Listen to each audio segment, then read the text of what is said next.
आपण सगळं काही परफेक्ट करू शकतो. कर्म योग्य पद्धतीनं करणं, धर्माचं पूर्ण पालन करणं, योग्य साधना करणं किंवा सगळ्या इच्छा सोडून देणं, खरंच हे सगळं पूर्णपणे आपल्याला जमतं का? आणि जर हे सगळं पूर्णपणे जमत नसेल तर समर्थ रामदास स्वामी काय सांगतात? श्लोकातल्या या 5 गोष्टी मला खूप महत्वाच्या वाटतात. नवे कर्म ना धर्म ना योग काही, नवे भोग ना त्याग ना सांग पाही, म्हणे दास विश्वास नामी धरावा, प्रभाते मनी राम चिंतित जावा. चला हा श्लोक अगदी सोप्या भाषेत समजून घेऊया. पहिली गोष्ट, नवे कर्म म्हणजे काय? आपल्याला आयुष्यात कर्म करायचं असतं, आपले कामं पार पडायची असतात. पण प्रत्येक कर्म आपण अगदी योग्य पद्धतीने पूर्ण मनापासून आणि सातत्याने करू शकतोच असं नाही. कधी आळस येतो, कधी परिस्थिती आडवी येते, कधी मन साथ देत नाही.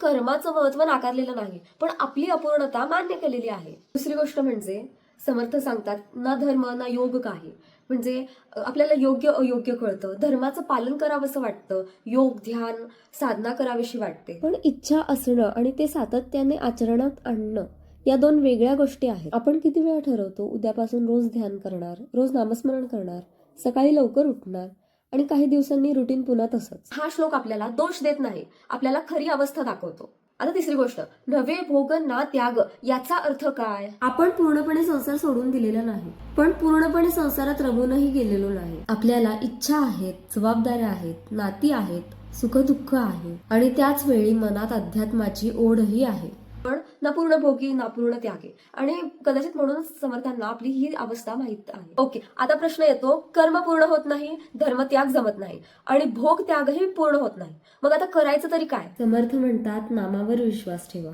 इथे मला या श्लोकाचा सगळ्यात सुंदर भाग वाटतो, कारण आपल्याकडून सगळं काही परफेक्ट झालंच पाहिजे अशी अट ते ठेवतच नाही. पण एक गोष्ट विसरून चालणार नाही, ती म्हणजे रामावरचा विश्वास. 5वी आणि शेवटची गोष्ट म्हणजे प्रभाते मनी राम चिंतित जावा. समर्थ सांगतात दिवसाची सुरुवात रामाच्या चिंतनाने करा. यासाठी खूप मोठी साधना करावी लागेल असं नाही. सकाळी उठल्यावर काही क्षण शांत बसणं, रामाचं नामस्मरण करणं आणि दिवसाची सुरुवात त्या स्मरणाने करणं. इतकी छोटीशी गोष्ट पण दिवसाची सुरुवातच बदलू शकते. हा संपूर्ण श्लोक एका साध्या क्रमाने लक्षात ठेवायचा असेल तर म्हणजे समर्थ आपल्याला असं सांगत आहेत की तुमची अवस्था जिथे आहे तिथून सुरुवात करा. मला यातली एक गोष्ट स्वतःसाठी शिकायची आहे. हे सगळं एकदम परफेक्ट करण्याच्या नादात माझ्याकडून काहीच होत नाही, आणि खरं तर असं म्हणत बसण्यापेक्षा एक छोटासा नियम लावून घ्यायला पाहिजे. छोटासा नियम ठेवायचा, दिवसाची सुरुवात रामाच्या स्मरणानेच करायची. आणि अध्यात्म म्हणजे सगळं एकदम मिळवणं नाही, तर थोडं थोडं रोज त्या दिशेनं जाणं आहे. तुम्हाला या श्लोकातून काय शिकायला मिळालं हे मला कमेंटमध्ये नक्की सांगा.